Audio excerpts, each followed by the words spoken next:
All right, so welcome everyone to another OCP TAP session. This is call number 97. Today we have Patrizia TAVELLA, uh, which is going to give us a presentation about the future of UTC and agreement with UT1. As always, we'll start with a quick bio about Patrizia. So Patrizia got a degree in physics and a PhD in metrology, is the director of the time department of the Bureau International de Puede Mesures. After 30 years at the Italian Metrology Institute INRIM. So her main interests are mathematics and statistics models applied to atomic timescale. Also, she has been deeply involved in the development of the European Navigation System Galileo. And in 2020, she was awarded the Enrico Fermi Prize by the Italian Physical Society. And in 2016, prior to that, she was the IEEE UFFC Distinguished Lecturer. She got a Distinguished PTTI Service Award in 2008. So with no further ado, Patrizia, the floor is yours. Yes, thank you. Thank you for the introduction. So as you said, I work in the International Bureau of Weight and Measure, where we compute the coordinated universal time, and particularly I am responsible of this computation. And it's my pleasure to meet you all today. And you see, we had a meeting about 2 years ago, and the name was May We Get Rid of the Leap Seconds. And I'm very happy to be here again with you with a second talk, because I have two main messages for you. First, I want to say thanks. And second, I want to hear your opinion on the next step. So why thanks? You remember this is the last slide I showed you last time. We discussed the fact that the coordinated universal time has a leap second, and that we wanted to change this situation. And so our governing body, which is called the General Conference of Weight and Measurements in November 2022, proposed to change UTC, and particularly to change the maximum value between UT1 and UTC. UT1 is the rotation of the Earth, and the agreement is now at the level of 1 second. We proposed to change that. And I asked you to support this proposal, to advertise, and to arrive to a consensus. And that was 2022. And I'm happy to say that the proposal has been approved. So now it is no more a draft, it is a decision which will take place by or before 2035 by changing what is necessary. So this comes from a very long story. We discussed a lot. Actually, discussion went on 20 years, but at least from 2022 till to be able to approve the draft resolution in 2022, there was a lot of discussion and a lot of support. So let me show you part of the video. When I gave last presentation, you see Ahmad is very serious, but Olang is very happy when hear the fact that we can change the leap second and there will be no leap second in the future. Then on Meta, there was this important event saying it's time to leave leap second in the past.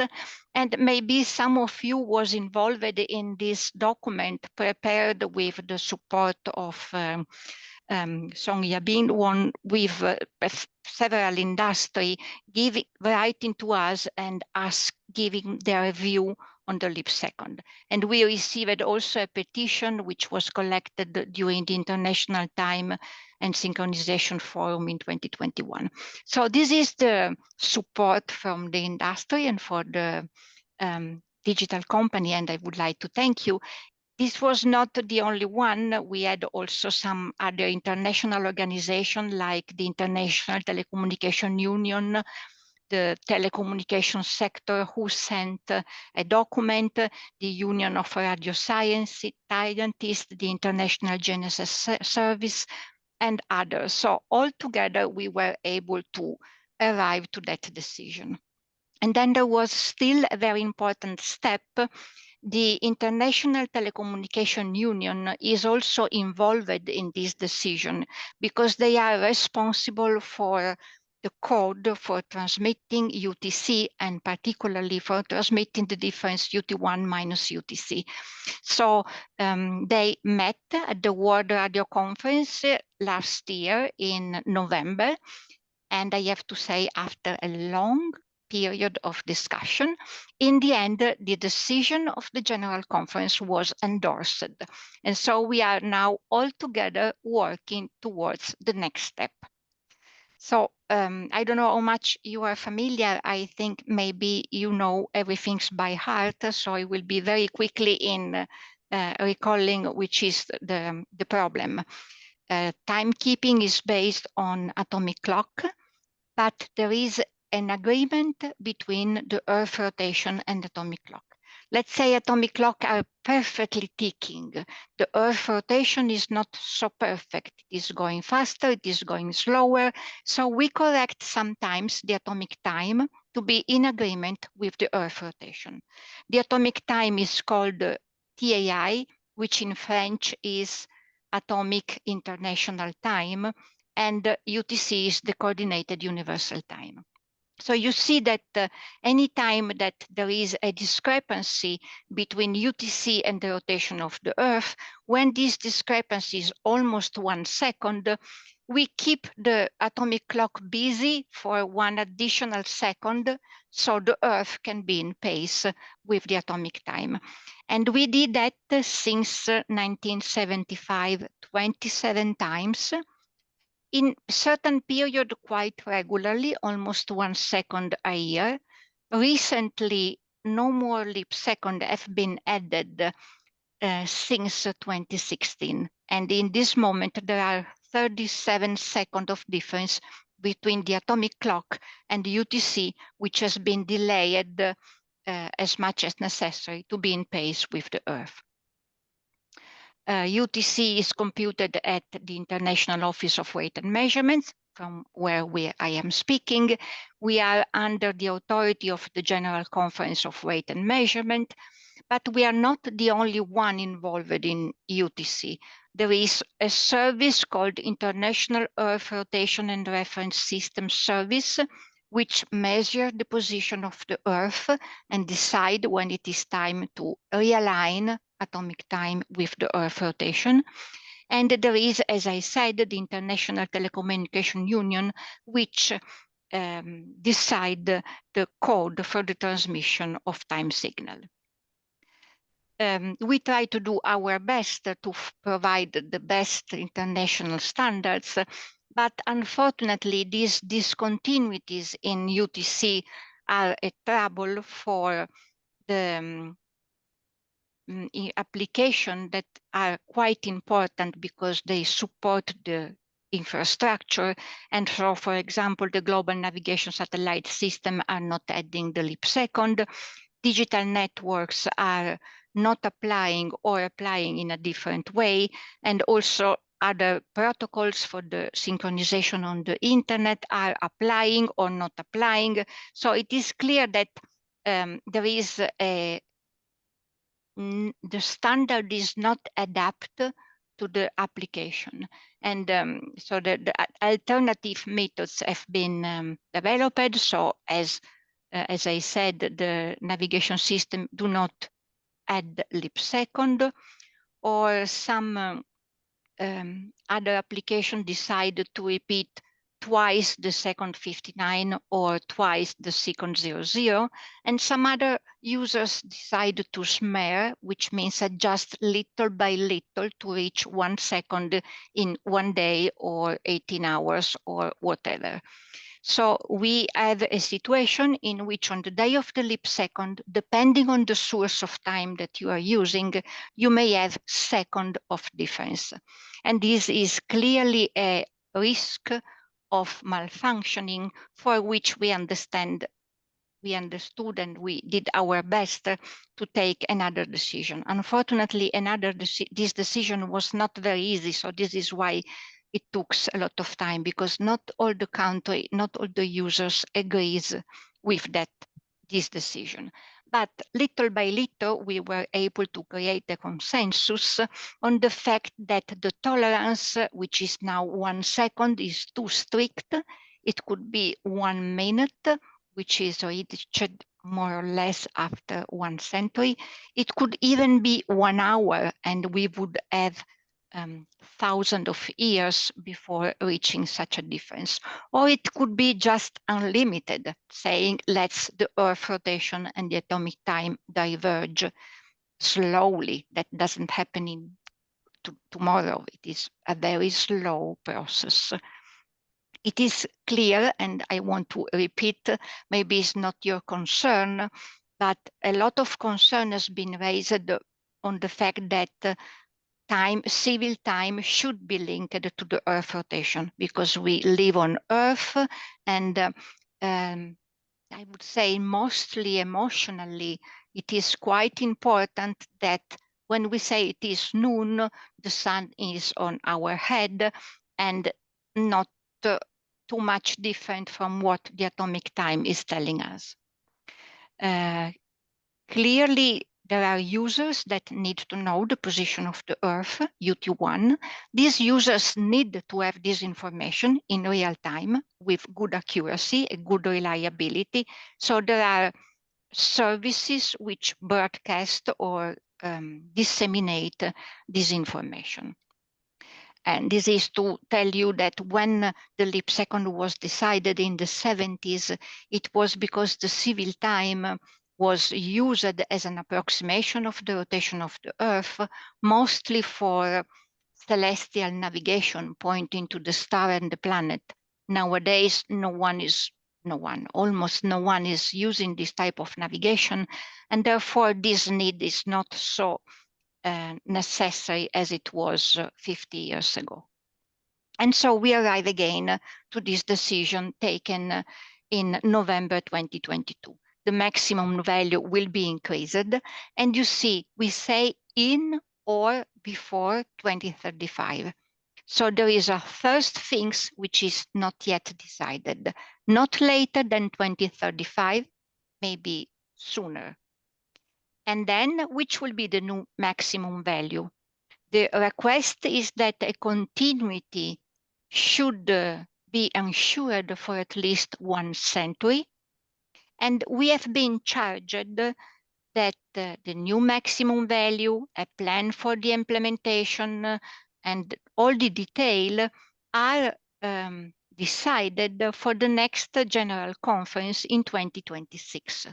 And so this is why we are now working on this additional detail. So a group has been created, and we are trying to evaluate which is the best value for the extended tolerance. What shall we do when the tolerance is reached? Which type of adjustment procedure is necessary? A step in time, a step in frequency. So we are trying to understand what has to be done. Also, we consider that as this decision is affecting very far the future, maybe it's better if we revise this decision with a certain periodicity, because we are not sure now to take the best decision for the future. Maybe in the next years, some new model will be able to explain the Earth rotation in a better way. So this is to be decided, and also we have to decide the implementation date. And this is where I would like to have your view, because as last time it was very important to have the people working every day in the need of network synchronization. It was very important to have your view, and your contribution was considered and gave the pressure to the need of a decision. This time we can do something similar. So for the tolerance, there are 3 options. a smaller, let's say, tolerance, which is 1 minute or a few minutes, 1 hour, which could be connected to the daylight saving time. We will never get back from daylight saving time, or just no limit, and let's see what happens in the future. We are evaluating how this choice is related to the time zone. We are also in doubt if we should really fix all the detail for something that will happen at least in 100 years, maybe in a few thousand years. It seems really a bit arrogant now to take all the decision for the future. And we have to decide when. So the International Telecommunication, the radio conference last November that I mentioned, expressed the preference for 2035 to give time to all the member states to be prepared for this change. But we have other member states which are pushing for a quicker implementation, particularly for the fact that a negative leap second may be necessary. So I don't know if you are familiar with this discussion. This is a plot that you can find on the International Earth Rotation Center. This is UT1 minus UTC. So this is the rotation of the Earth with respect to UTC. This is time. It's a datation in modified Julian date, but the vertical line is a leap second. So you can see here in 2016 is the last leap second. Then the offset between the Earth and the atomic time decreased. And in principle, as usually it decreases, we would have expected going down towards minus 1 second and then a new leap second. But look what happened in June 2020. We reached a slowing down, like a stop of this negative trend, and a positive trend went on till now. And the blue one is the prediction. So we are really scared because the Earth has gained 200 milliseconds in 3 years. If it should continue like that, maybe it will not be a leap second to be added, but a leap second to be removed. So this is why we call it negative leap second. The negative leap second has never been applied, never been tested.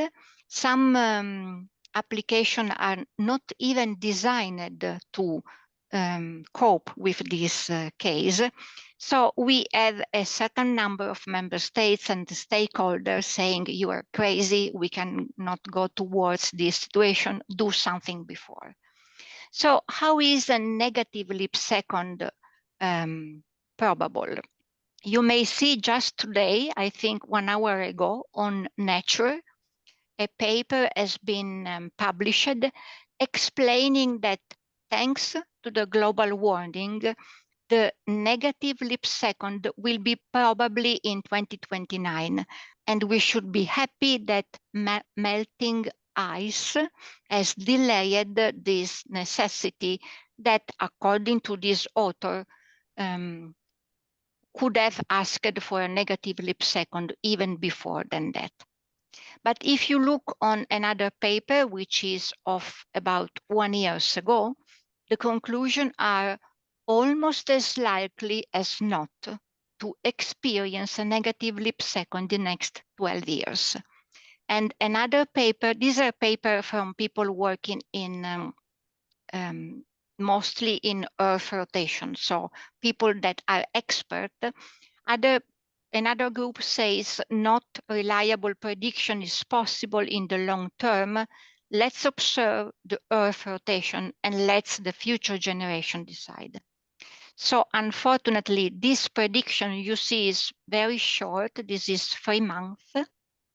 6 months. And we cannot go far in the future.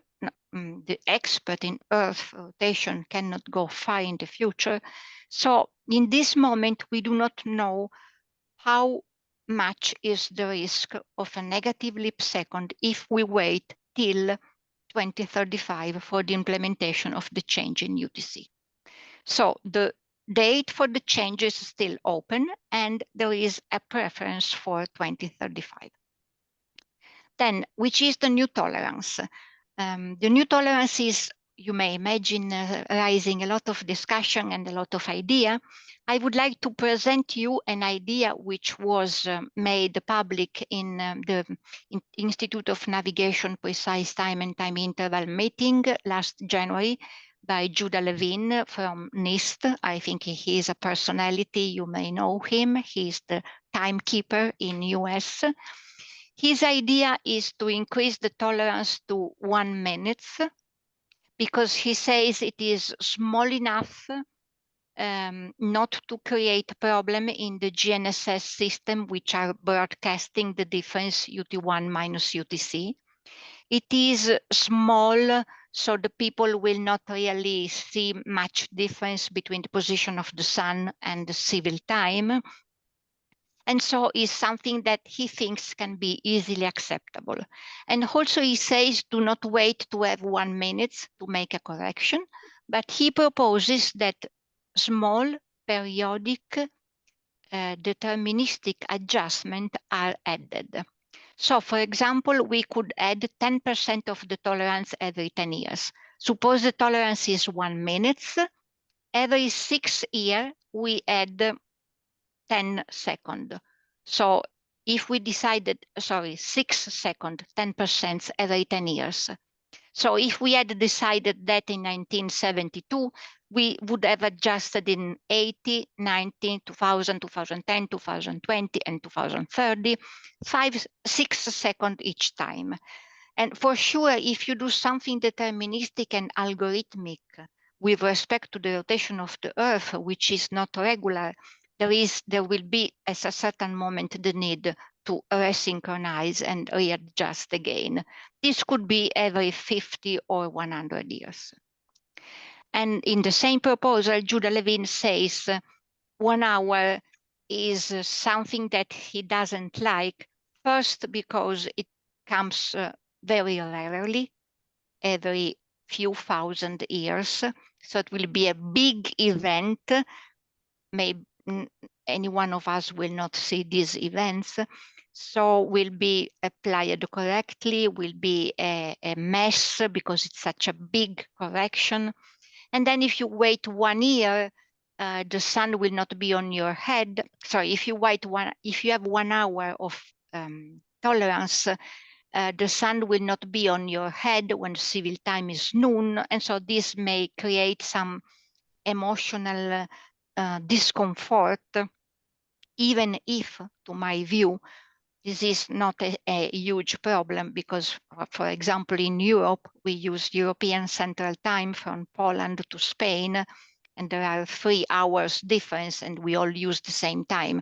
Not to speak about China, which is using Beijing time, while China spans 5 time zone. Anyway, this is one of the proposals which is quite disseminated and that has a certain success because people say, okay, we do not let the offset grow too much. 1 minute is something which is small and which is acceptable. There are other ideas.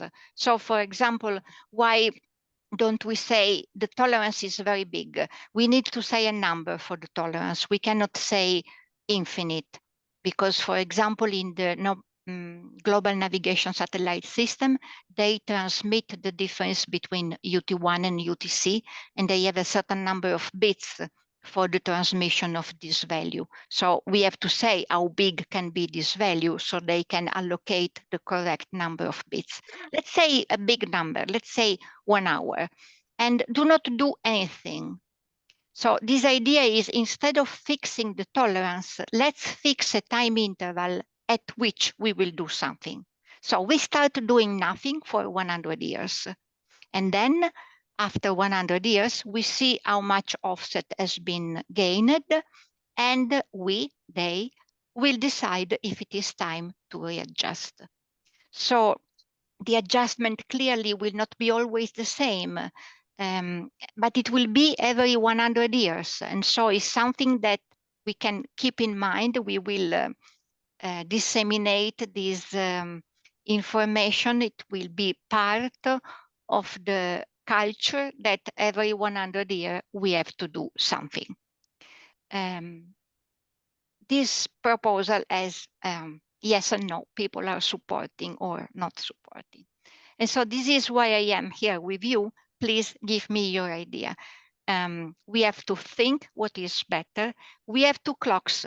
One is Mother Earth, on which we live, and believe a big number of people wants to keep an agreement between timekeeping and Earth rotation.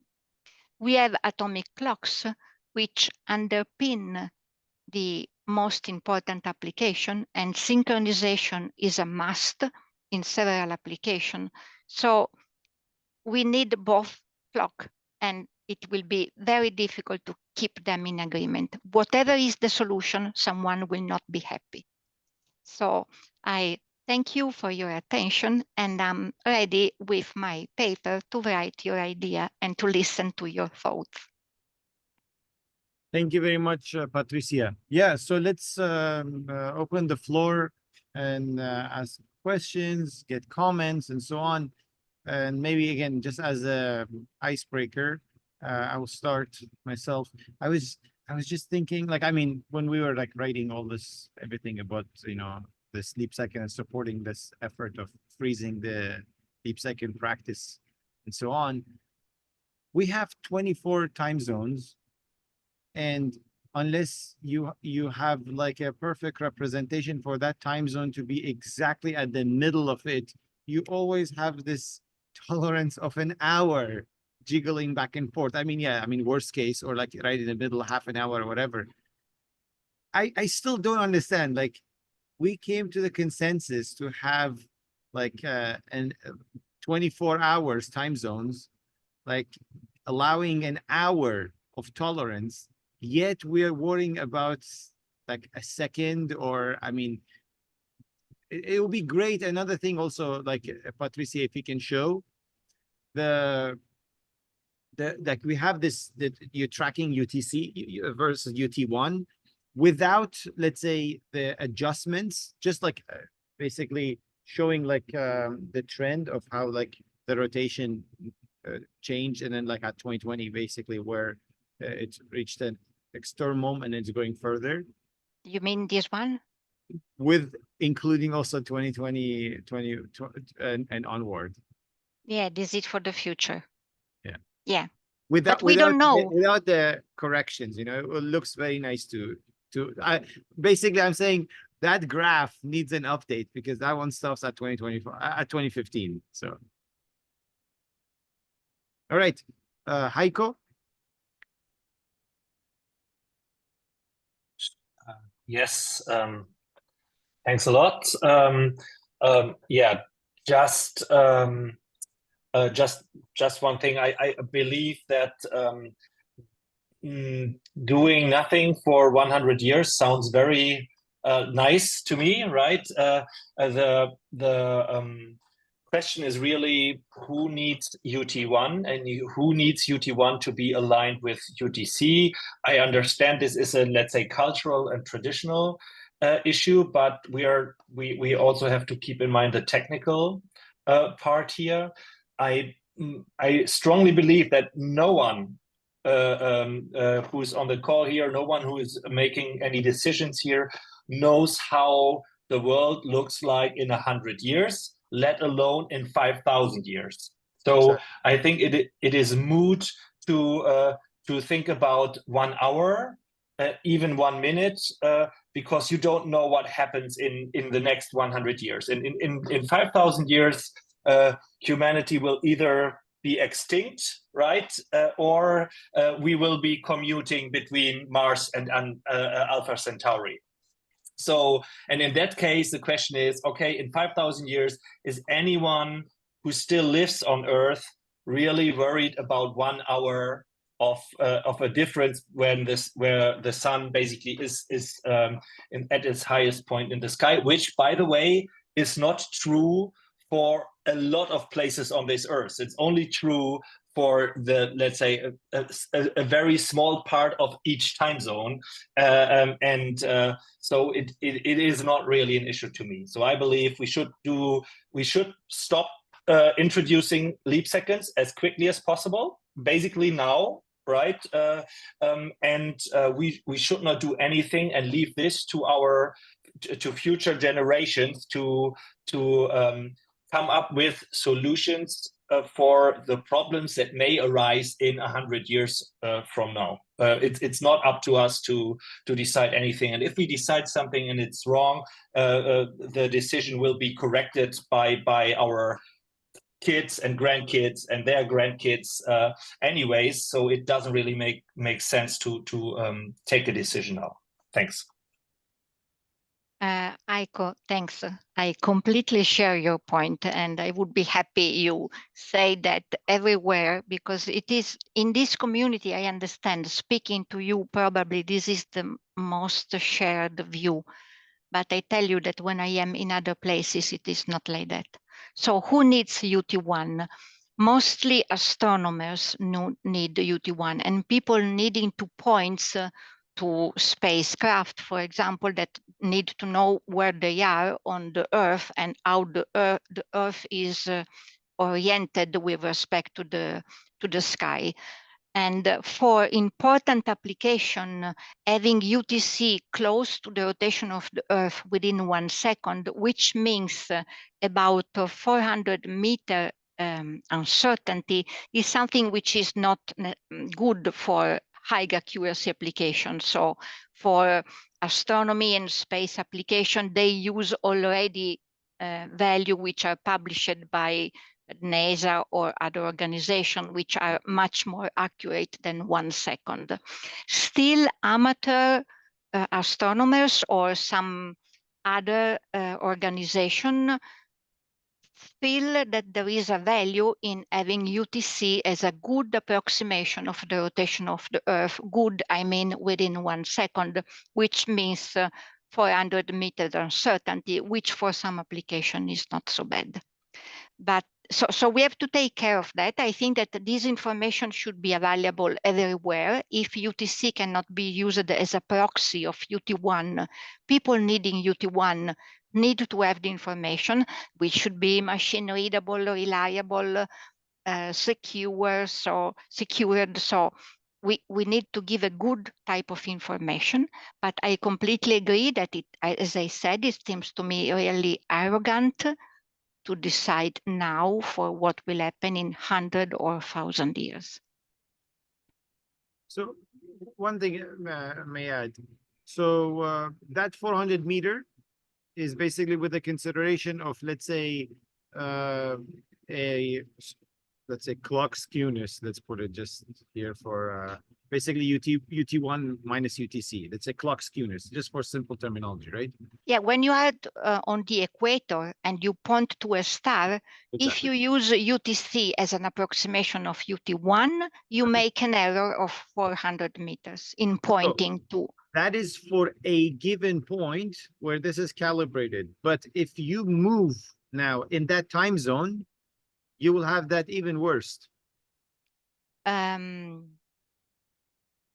No, because UTC is not related to the time zone. UTC for that. No, you okay. don't. The time zone is UTC +1, +2, +4, but this is for civil timekeeping. But UTC is always all over the world. It remains UTC. So once you know UTC and you can have clock giving UTC, you know that within 1 second it is also UT1. And so this gives you an error, which in some cases is acceptable. That's right. So what I meant is, like, let's say there is one UT1, of course, for the planet based on the I think it's a sidereal. Of course, it's a sidereal. It's not based on the rotation of itself. So now, with that, there is on what angle you are in with respect to the axis of rotation. You have basically your offset, and you calculate what you need and so on. Yes. So Yeah, that people. information, that added information comes from the GPS. So GPS might as well, I mean, GPS sends now the leap second information and so on. GPS can add also, let's say, sporadically once every 15 minutes or something, once an hour, whatever, the correction that you need for a frozen UTC to UT1. And then Yes. everyone can use it, and everyone is happy. Like my thing is, like, I don't understand, why do I need to combine, let's say, reading glasses and a microscope? A microscope is for one purpose, reading glasses are for something else. So UTC is just like the one that provides for, I mean, normal day-to-day things. You can care less, and as human evolves more, we're getting more indoor. So, and UT1, you keep it just for those systems, and you provide by some good method, let's say the offset, and whoever needs it can use it. I don't think there's any, like, I mean, even my toy telescope has a GPS receiver for the star tracker. So Yeah. Yeah. don't get it really. So I've been struggling to understand, like, what's the significance here. I agree with Heiko's comments and your comments. I think we can have a higher tolerance and kick the can a little bit, no problem. But I'm trying to put myself in the other shoes of understanding why this is an issue. And the only thing I can come up with is because transactional systems are based on some of this timing. And so perhaps, there's an unwinding of transactional systems or a problem that gets caused. And some of these transactional systems could be, related to transportation and related to public safety and some other things that it might cause some problems every so often if you don't have, some level of precision, I guess you'd say. But but other than that, I can't come up with a really clear argument of why to do anything right now. I'm struggling.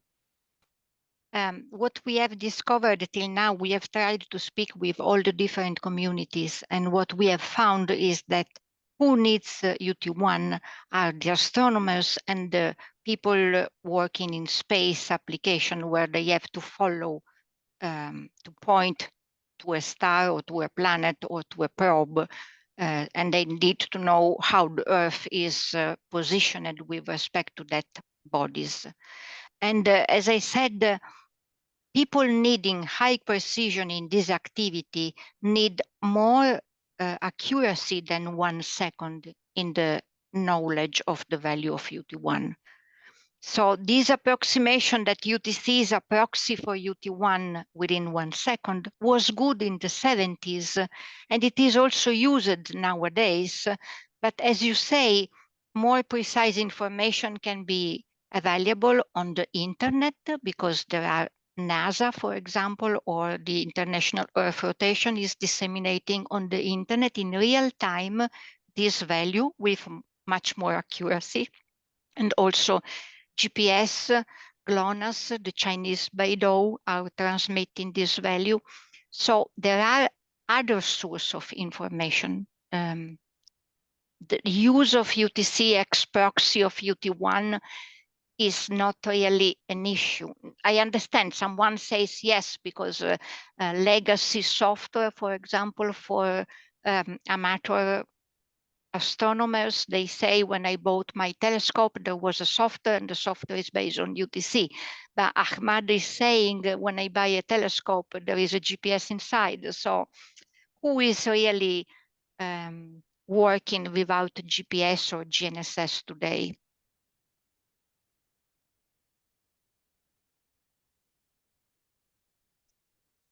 Yeah, like another question I have for you, Patrizia, is like in the discussion that we had, like again with specific country, and they were raising this issue that they were saying that like their satellites will have a problem because they are planned to have like the leap second applied or something. I really didn't understand Why is that an issue? Because leap second is not predictable anyways. I mean, in the format that we have to, you don't have it as a closed system. You have to tell the system like, hey, there is going to be a leap second and they have to apply. So if you don't, why was that a concern? Like, do you remember what I'm talking about, right? No, I'm not sure. Which, I mean, in the end, we concluded that was more like a political thing, you know, like for their satellites. Yeah, who is not in agreement with this was mostly for technical reasons, as I said, like astronomers or people pointing to space object, but most of the criticism comes from emotional reasons, because people say, I live on the Earth and I want to be in pace with the Earth, and I want it is noon when the sun is on my head. And this is an emotional reaction which was let me say, pumped a lot for political reasons by the country that didn't want to change. But now this is done because we have been working a lot, thanks to your support. And the General Conference took a decision that the leap second will be discontinued. So we don't need to go back to this decision, I hope. Yes. We just need to fix the detail. So we extend the tolerance, because we don't want to say that UTC is not taken in pace with the Earth rotation. It is still taken in pace, but with a larger tolerance. So shall we fix the tolerance, 1 minute, 1 hour? Shall we say, let's do nothing and let's keep this discussion alive? So for example, what someone says is, every 20, 30 years, the General Conference should discuss again this issue, not to be forgotten, and to give the clear perception that we are taking care and that we think about to that regularly, and we see if we can make a certain adjustment every 100 years. That could be 1 minute, could be 0, could be negative. We don't know, because we don't know exactly what happens with the Earth. And then steps by 100 years, we see what happens.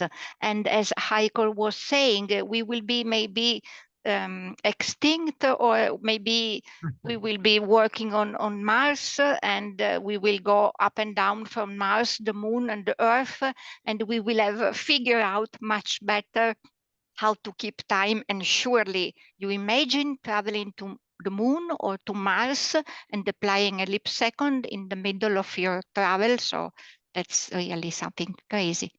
So that will not be done, but sooner or later, an adjustment is to be done, because there will never be a consensus on the fact that this offset will grow infinitely.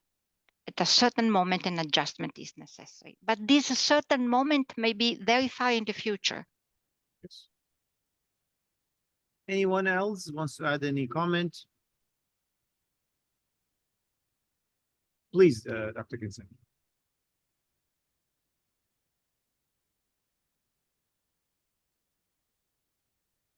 I think you're muted.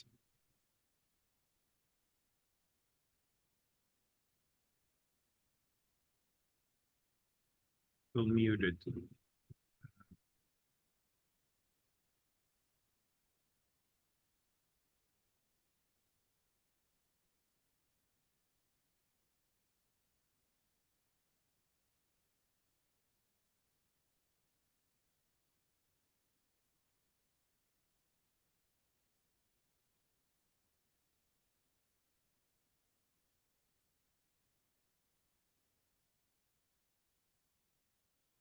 All right.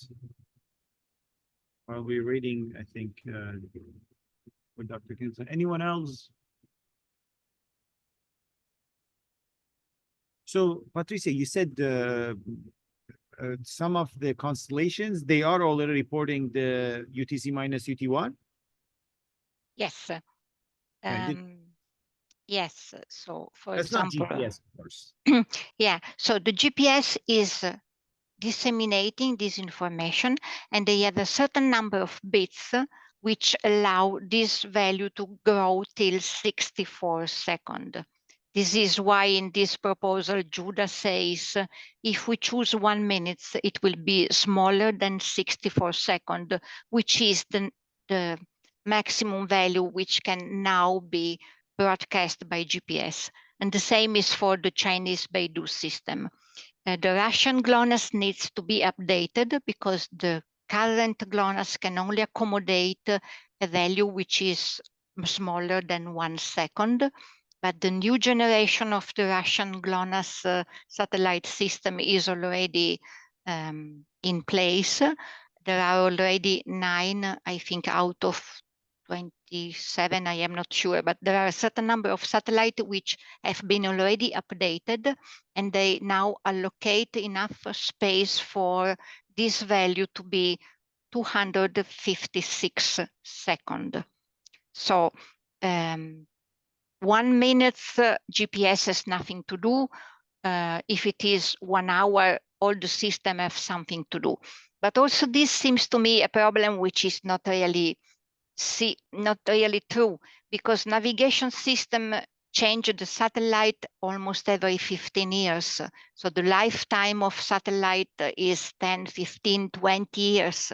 So what we need to do is, if it is 1 minute correction, is in 100 years or in 1,000 years. So all the GNSS will be updated before that moment. So even if today they are not ready, a update system are always going on. And so I think that all the system broadcasting this information can accommodate the value that we want to decide. Heiko, go ahead. Yeah, I mean, let's face it, you need to be very optimistic or pessimistic. I'm not sure which way to look at this.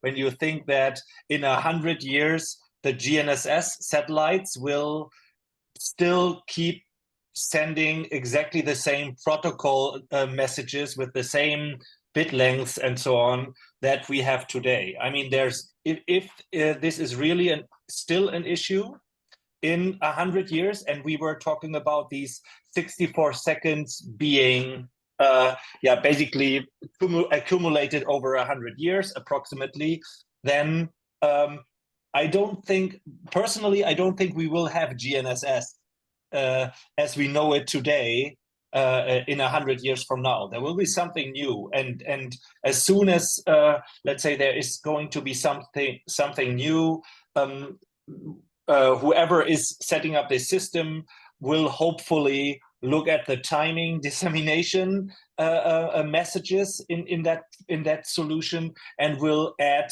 more bits to allow disseminating a larger of that than the 64 seconds that are currently allowed in the current ICD of GPS. And yeah, so this is again something where I'm puzzled that someone really believes we should deal with a problem and try to propose a solution for something that is even 50 years in the future, right? Think about what the world looked like in 50 years ago, and then imagine that someone from 50 years ago would try to come up with a solution for a problem that probably doesn't even exist anymore. So I don't think it's something to be worried about. We should keep it as it is and leave this to future generations. Completely agree. But as I said, it is not so shared in all the community. But I completely agree. It's stupid to think what will happen in 100 years now. Bijan? Yeah. You know, I agreed with Heiko. You know, I've always had this view that I was irritated there's not a separation of concerns where we were talking about synchronization and the definition of time, and it's very separate from the time and date, right? The date. And so, you know, I was always annoyed, like, why don't we just take the absolute time and then derive the date from a local point of consumption, right? Instead of, you know, implementing this up the chain as far as we have. Like it kind of doesn't need to happen at the GPS layer, if you ask me. So I guess that's another reason to kick the can. Like do nothing. All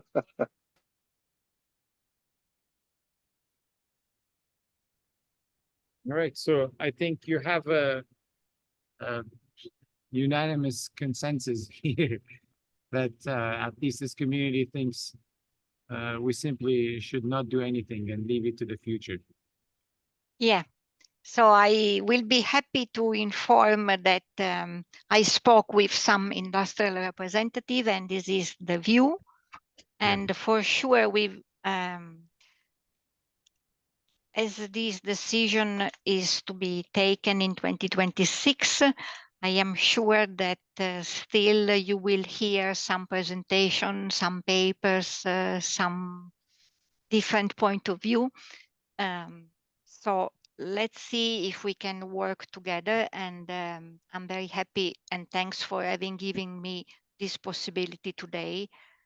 We will have maybe other possibility of exchange, and in any case, if it would also be good if you discuss this item in your community and you help in having the understanding of the correct proportion of the things, because as we say, we are discussing things which has no meaning today, because it will happen in 100 years or 1,000 years, but people are scared as it was a problem now. And so we need to put the correct proportionality in what we are saying. I think it's also good to have basically provisioned, let's say, a document, non-enforced, just as like, let's say, suggestions or something that can be prepared and then will be kept with this whole effort that, let's say, in 100 years, when there is, let's say, some quorum trying to do something, they can look back at like, these are the suggestions.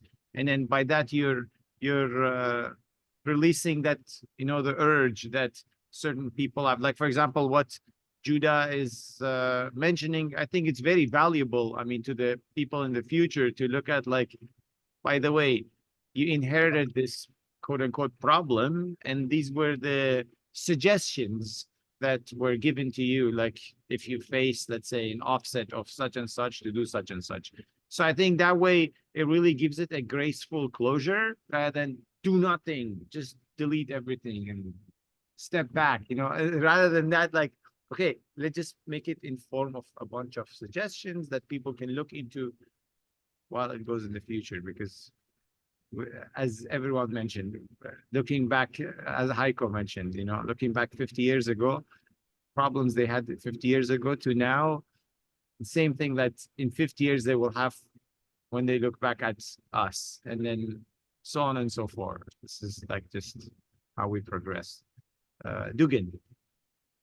Yeah, I think it's a strange thing to kick the can this far down the road. I mean, just it seems like you would have to have, you know, an order of monks keeping track of like this one piece of knowledge and say like, oh, it doesn't matter now, but tell your kids and then pass it on to the next generation. And then, you know, 4 generations down the line, they'll have to do something, but we have to keep this knowledge and really make sure that that the next people are aware of it. And this community is very familiar with the concept of holdover. Imagine you're putting an idea and you want it to have a over of 100 years. So, Dennis. So I've come to the conclusion that I'm viewing this a little differently in that, you know, I agree with the general consensus that, you know, it'd be kind of absurd to say now that, you know, schedule some change for 100 years from now based on the data. But it's really more because these decisions are all made by people on these various international committees whose membership is going to change. And even if the powers that be now decide to schedule something for 2124, 30 years from now, the composition of these committees is going to be all different. And if somehow the Earth rotation parameters are a lot different, they're going to elect to make a change. So, you know, even if the bodies decided, okay, we're going to schedule something for precisely 100 years from now, that's subject to change anyway, just based on all the stuff in the middle. All all we can do right now is say, okay, we know we know we don't want to do anything right now. And if the same people are in charge in 10 years, probably the decision is going to be the same, right? So, so I'm in favor of thinking about it. Like one of the reasons I think Judah put forth the notion that he did of doing something every 10 years is just to make sure that some action gets taken and that it's not totally forgotten. Yes. But having it being, rare enough, like every 10 years means that, if you have to shut down the stock exchanges for it because people are worried about trading during that time when the time isn't regular, they can do that once every 10 years, right? So that might be the only argument I can see for mandating some action is just to keep it in people's minds that yes, we have to do this, and we'll adjust it by a small amount just to keep it in everybody's heads. And so you don't get to the point where 40 years from now, nobody on the committee has any experience with this, and they're getting him out in his retirement home to try to figure out what to do. It's like if I understand what you're saying, like the continuation of the effort. Right. Yeah.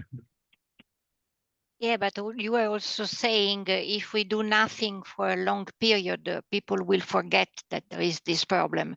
So if we do something every 10 years, at least this remains in the culture. Is that what you propose? Yeah, I think at least I understand. That's what I take from how you presented Judah's proposal, and that at least to me has some value of making sure that it's at least brought up. I think 10 years might be the limit as to how often something needs to be brought up before it's brought up at least twice in everyone's careers.